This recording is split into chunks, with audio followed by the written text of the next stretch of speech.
Hi, IBS Warriors. Today I want to talk to you about the question, should I tell people that I have IBS? Okay, so it's a thing that we all typically, especially when we first get diagnosed, we don't tell people because it feels like a really taboo subject, right? Like poop. Like, who wants to talk about poop? Like, not very many people.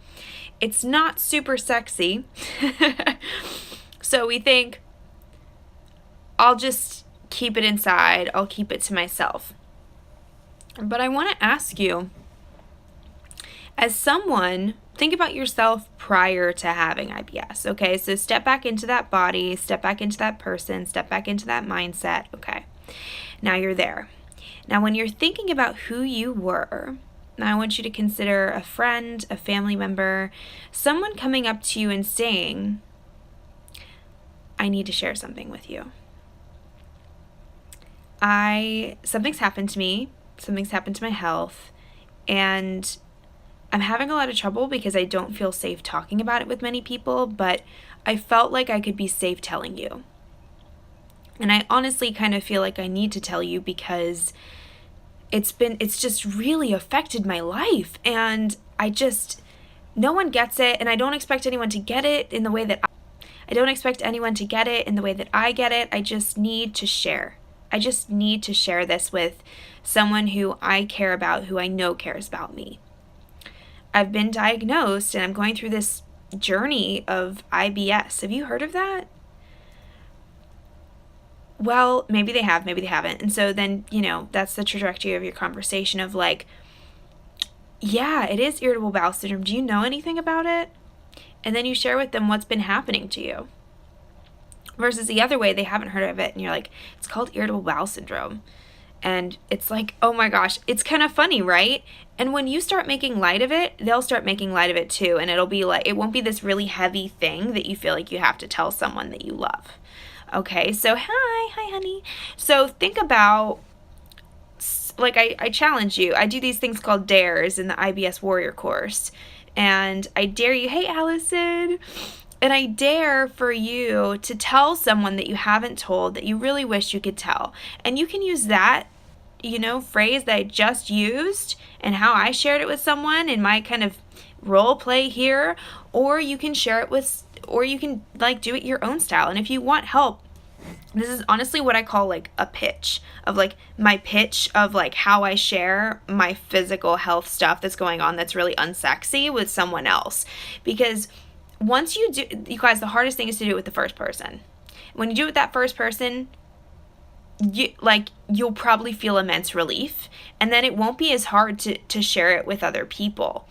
And of course, sharing, it's like your decision. Like you decide, hey, Eileen, like you decide, am I going to share my personal business with someone else? But I'm telling you, for me at least, when I opened up about it and I was like, yeah, I have this thing. It's an invisible illness. You can't really tell. But if I run to the bathroom, like that's why, it really opened me up and it allowed me to share my story. And had I not done that, like I wouldn't be here right now sharing this with you, because if I kept it silent for much longer, like my IBS probably would have gotten worse because I'm bottling something up, and that kind of anxiety and stress is just like not good for us.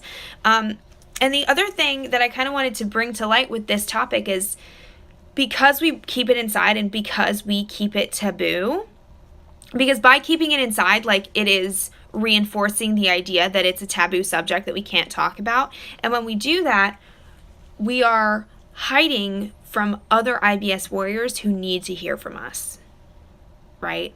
So I encourage and empower you to go home and just start that one small little step of telling one person that you haven't told yet that this is what you're going through, using the terminology that I did or your own, it doesn't matter. Because when we do that, we start to break down the taboo that IBS is this big, hairy, scary thing that is this monster.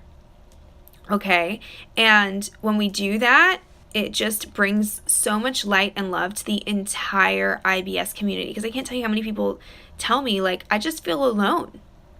I feel like no one else gets it. I feel like no one else, hey Carlos, hey Laura, I feel like no one else understands what this IBS thing is, because we keep ourselves in our own box because we feel like it's taboo to talk about. If you just share about it with one person, if you're just hopping on, I shared how I tell people that I have IBS in a really like light way back at the beginning. So go back to the beginning of the live and check it out.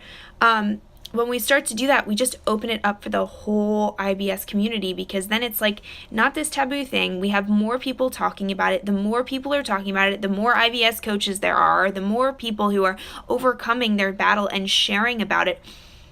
This movement of everyone healing and regulating their IBS through positivity, through mindset work, and through the diet, like the diet work as well, like it just becomes bigger and bigger and gets greater and greater. And that's what I want for us. My goal is that I don't have a job. I don't want to have a job as an IBS coach. I want everyone to feel fucking awesome and be able to share their gifts with the world, which, let's be real, if you're attached to a toilet all day, can you really do that very powerfully? No, which is why I do what I do, is not to help people even heal, because that's the first point of it, right? I want you guys, everyone, to be able to heal and feel better and feel awesome, but I want you to be able to share your gifts with the world, because there's something special and unique about every single one of you. And in order to get to that place where you can share that gift with the world, you have to have this certain level of health, right? So my goal is to not have a job. My goal is to not have a job, at least as of course, like I love working, I love giving. I want to, not have to fill this need anymore. I want this problem to be fixed, where people, if they get diagnosed, they know exactly what to do, because there's people out there who are sharing their story, and it just is easy.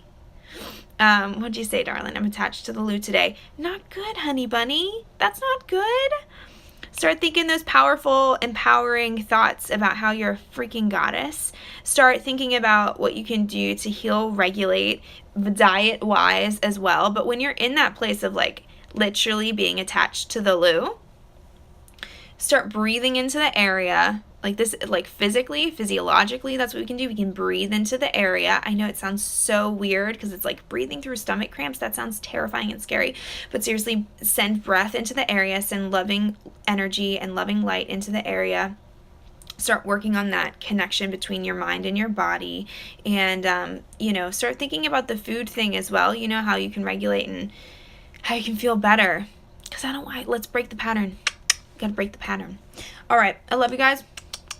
I would love to know if you want help with how you're going to share it with someone. Send me a message. Totally open to help you figure out your script or whatever.